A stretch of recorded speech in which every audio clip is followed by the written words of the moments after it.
हरे कृष्णा थरे चुड़िया छोट चुड़ियाटे समुद्र कूल अंडा दे थाए।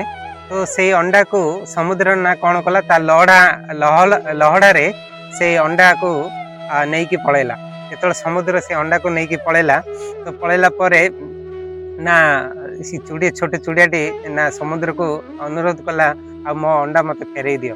तो समुद्र से छोटे चुड़ियार कथाटा शुणिलानी समुद्र तापर जो चुड़िया बारंबार रिक्वेस्ट कला पर मध्य समुद्र कौन सी आंसर ना।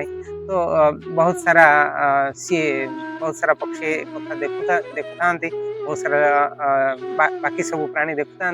तो देखिले जो चुड़ियाटे मुख संकल्प नेला कहला कि दृढ़ संकल्प नहीं कहला कि मु तमे मो अंडा फेरब कि ना ना मु समुद्र को सुखे देवी।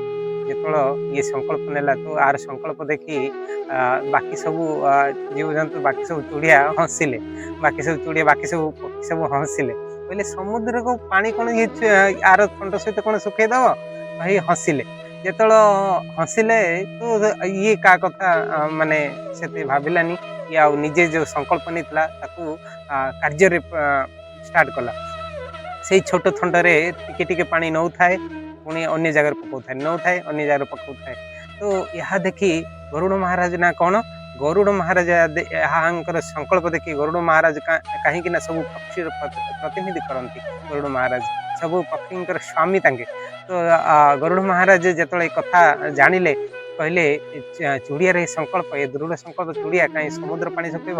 तो गरुड़ महाराज निजे आसिले निजे आसिकी से समुद्र को कहले तमे से अंडा फेरब कि ना तुम ये सब पानी मुझे सुखे देवी।